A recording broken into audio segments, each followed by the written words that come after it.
Tirumala TTD chairman BR Naidu శ్రీవారి భక్తులకు విజయదశమి శుభాకాంక్షలు తెలిపారు. శ్రీవారి బ్రహ్మోత్సవాలు విజయవంతమయ్యేందుకు కృషి చేసిన అందరికీ నా కృతజ్ఞతలు. టీటీడీ చరిత్రలో ఇంత ఘనంగా భక్తులకు ఎలాంటి ఇబ్బంది కలగకుండా అత్యంత బ్రహ్మాండంగా బ్రహ్మోత్సవాలు జరగటం ఇదే మొదటిసారి. టీటీడీ కల్పించిన సదుపాయాలు, సౌకర్యాలపై భక్తులు 100% సంతృప్తి వ్యక్తం చేశారు. బ్రహ్మోత్సవాల 8 రోజుల్లో 5.8 లక్షల మంది భక్తులు శ్రీవారిని దర్శించుకున్నారు. భక్తుల కానుకల ద్వారా 25.12 కోట్ల హుండీ ఆదాయం, 28 లక్షలకు పైగా లడ్డూలను భక్తులకు విక్రయించాం. 26 లక్షల మంది భక్తులకు పైగా అన్నప్రసాదాలు పంపిణీ చేశాం.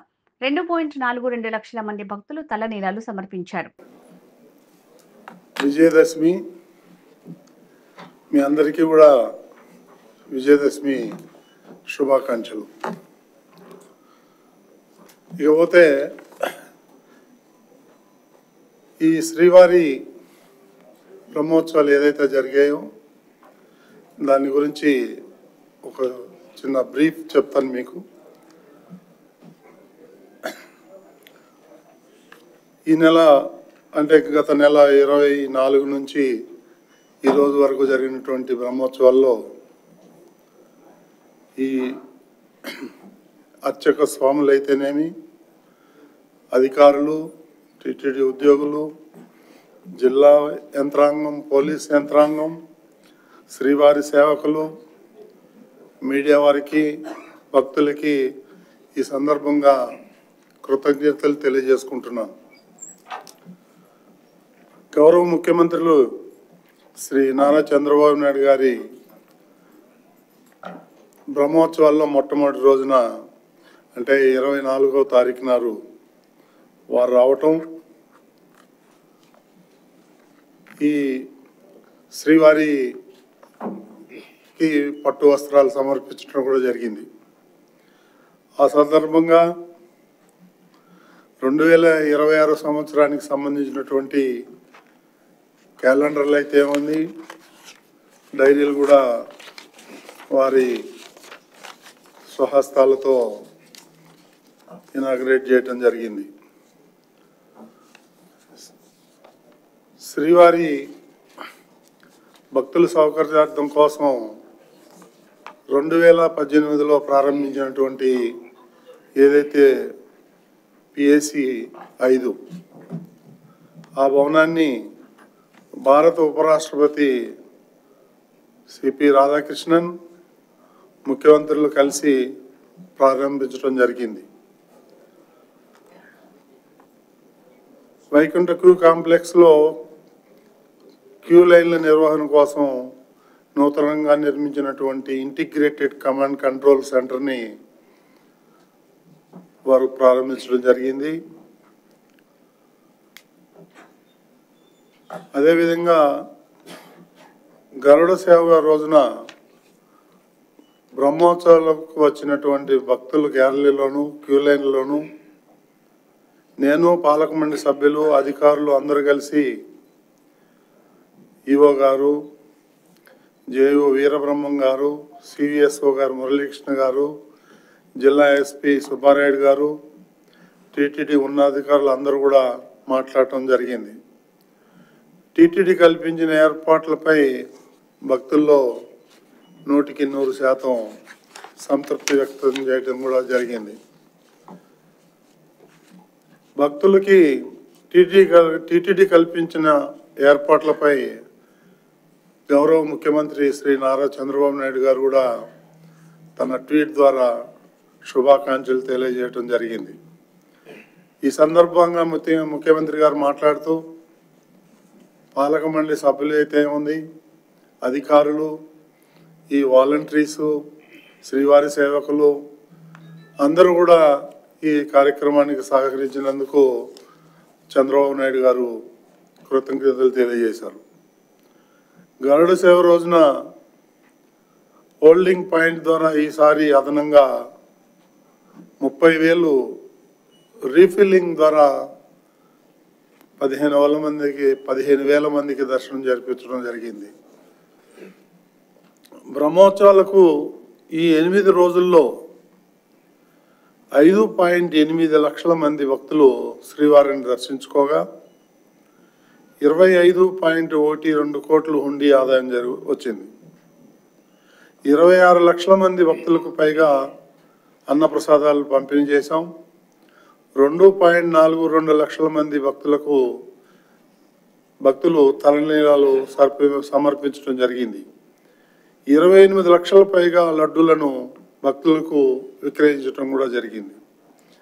ఏపీఎస్ఆర్టీసీ ద్వారా తిరుపతి నుండి తిరుమలకి 14,459 ట్రిప్పుల ద్వారా 4.5 లక్షల మందికి పైకి తీసుకొని రావటం జరిగింది.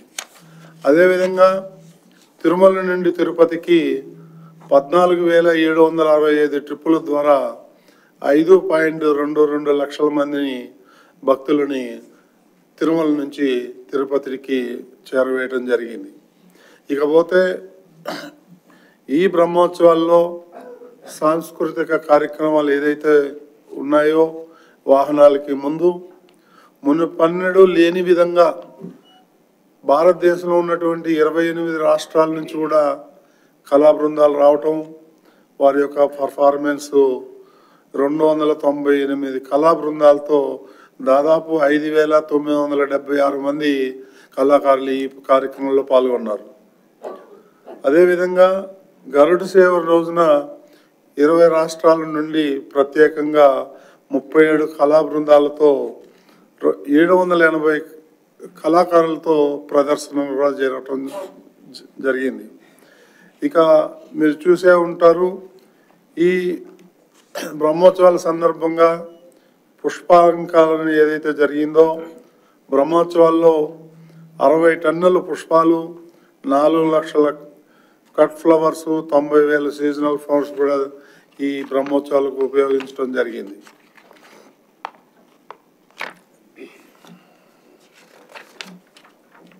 ఇక మీరు చూసే ఉంటారు, మునిపెన్నడు లేని విధంగా ఈ విద్యుత్ దీపాలు ఏదైతే ఉన్నాయో తిరుమల మొత్తం కూడా డెకరేట్ చేయటం జరిగింది. దీనికి కూడా మన ఉన్నటువంటి ఉన్నతాధికారులు కూడా 2-3 నెలల నుంచి వాళ్ళు అహోరాత్రులు శ్రమించి ఈ యొక్క డెకరేషన్ అంతా కూడా చేయటం జరిగింది. వాళ్ళందరికీ కూడా పేరు పేరున ధన్యవాదాలు తెలియజేసుకుంటున్నాను. అదేవిధంగా భక్తులు తిలకించడానికి 36 పెద్ద ఎల్ఈడి స్క్రీన్లు ఏర్పాటు చేయటం జరిగింది. దాని ద్వారా చాలామంది భక్తులు ఈ జరిగేటువంటి ప్రోగ్రామ్స్ ఏదైతే ఉన్నాయో అవన్నిలో కూడా వీక్షించడం జరిగింది. ఎస్విబిసి ఛానల్ ద్వారా ప్రపంచవ్యాప్తంగా ఉన్న భక్తులందరికీ కూడా ఈ బ్రహ్మోత్సవాల యొక్క ఉన్నటువంటి హెచ్డి క్వాలిటీలో ఎస్విబిసి ద్వారా ప్రత్యక్ష ప్రసారం ప్రముఖ పండితులచే వ్యాఖ్యానం చేయిస్తూ టెలికాస్ట్ చేయటం జరిగింది.